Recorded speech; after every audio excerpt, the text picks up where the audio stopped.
Actually, though, let me tell you one thing about the ballads, why they were so important.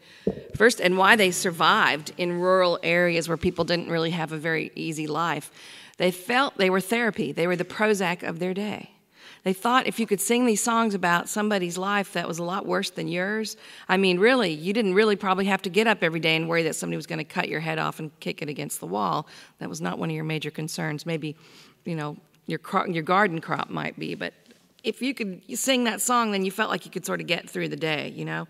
It was therapeutic. So most of these songs really are, the ballads really are about some tragic thing. A lot of times it was a way to remember history because, for example, in the time of Naomi Wise, and certainly in that song Little Matthew Groves, there's definitely things about that song that are true. People didn't read and write. You've got to remember that reading and writing is a fairly new thing in the world. So the way most information was transferred to the common people was by a bard who would come along and tell stories or sing songs, and often it was about historic events, things that had really happened. Do you all know that this is a lap dulcimer? You youngsters, you might not. It sort of sounds Scottish. It actually is German in origin, but it has these droning notes like Scottish bagpipes.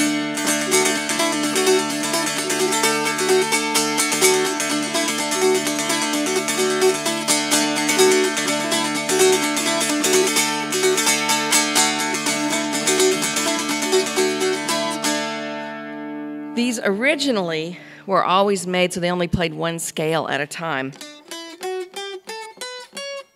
When you play a piano, if you play all the notes on the piano, you get bum, bum, bum, bum, bum. You know, the black notes. This thing doesn't have the black notes. Now, they make modern ones, you probably have some, that have the extra frets that give you those extra notes. But then it sort of changes the quality of how the instrument sounds, by my way of thinking. I like this idea of it sounding really sort of dissonant and ancient, because once in a while you'll have a strum that sounds perfectly chordal, where everything seems like it goes together. That was a little weirder, but you could live with it. That sounds perfectly good.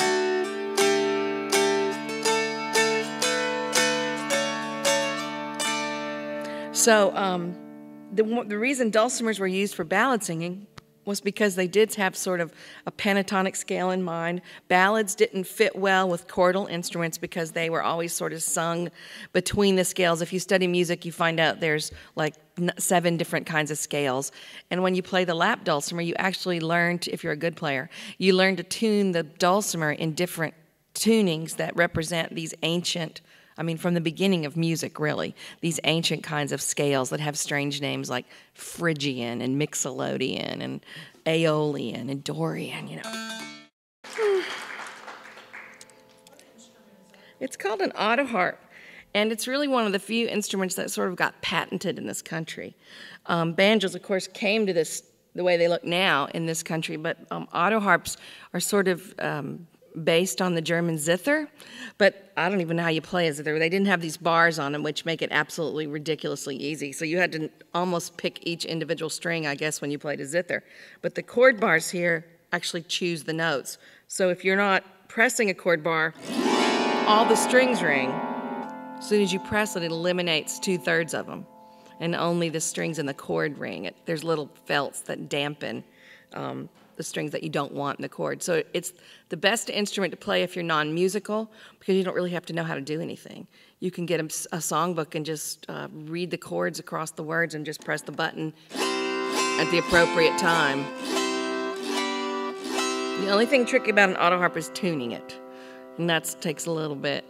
But otherwise, it was used in elementary school education a bunch. Back when the kids did not have a music teacher, like when I was in school, your teacher in the classroom would often play an autoharp because she didn't have to really know anything about music. It's great if you ever have to do song leading for church groups or recreation or, you know, kids' summer camp or anything like that, because you don't really have to know how to do anything. Just press a button. She also didn't know how to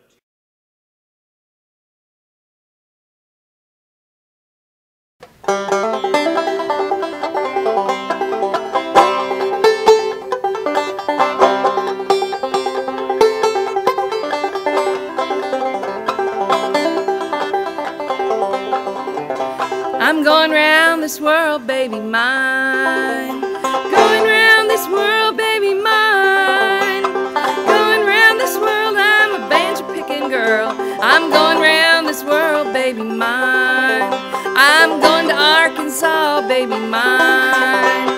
Going to Arkansas, baby mine. Going to Arkansas, you stay here with Ma and Pa. I'm going to Arkansas, baby mine. Then I'm going to Chattanooga, baby mine. Going to Chattanooga, baby mine. Going to Chattanooga, from there on to Cuba. I'm going to Chattanooga, baby mine. Ooh, I think you auditioned your audience. This is great.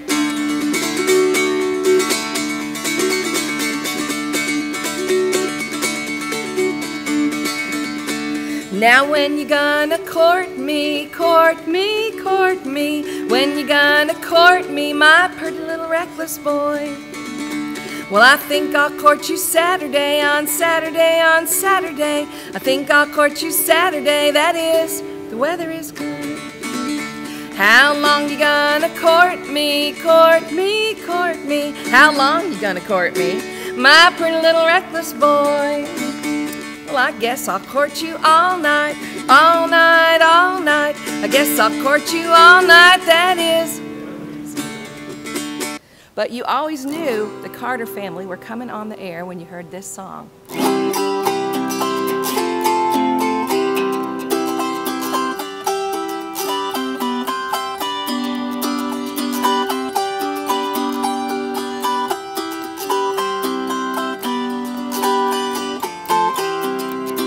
There's a dark and a troubled side of life. There's a bright and a sunny side too. Though we meet with darkness and strife, the sunny side we also made. You help me. Keep on the sunny side, always on the sunny side. Keep on the sunny side of life. It will help us every day, it will brighten all the way, if we'll keep on the sunny side of life. They say these English ballads survived in the mountains because people could sing them and not feel so bad about how hard their lives were. This is one of my favorites. It's the story of little Margaret. Now, when she was in England, when this song was in England, it was Lady Margaret and Lord William. But when these songs came to America, you know, we didn't want anything to do with lords and ladies and kings and queens. We were a democracy, everybody was equal. So she lost her title, and she just became Little Margaret off, and she was Sweet Margaret, or he was Sweet William. Or Little Willie. Little Willie shows up in a lot of these songs. So little Margaret's combing her hair, and she looks out the window, and she sees William riding by with his new-made bride, which she found surprising because she thought she was going to be William's bride. So she told her mother she was going to go see him and see him one more time and never go there again. So she shows up at the foot of his bed and she asks him 3 questions. She says, how do you like your snow white pillows? How do you like your sheets? And how do you like that pretty fair maid that's laying in your arms asleep? And that's when William knew he'd made a really big mistake.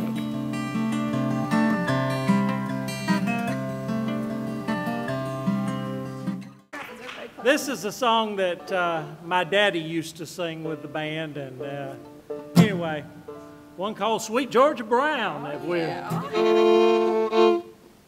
Yeah. Yep.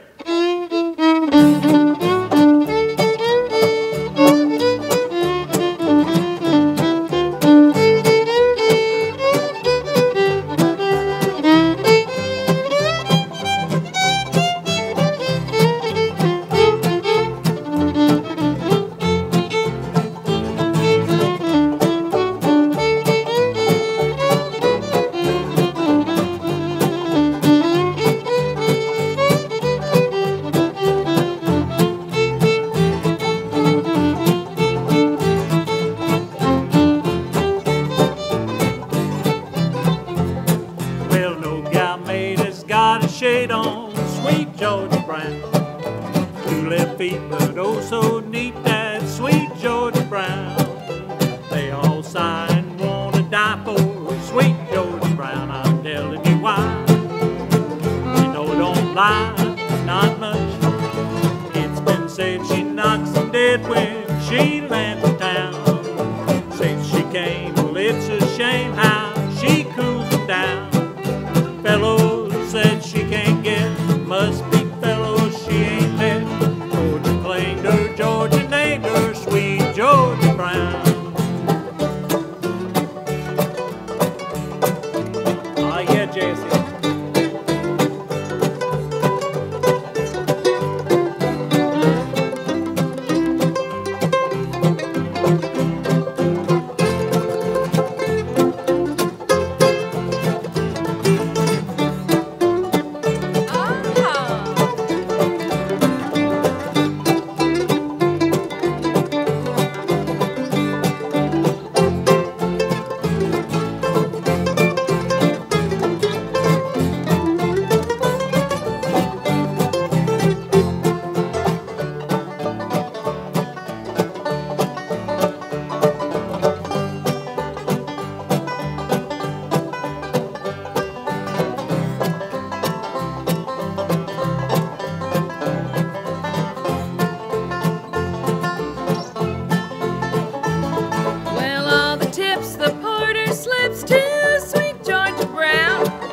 She buys clothes at fashion shows for $1 down.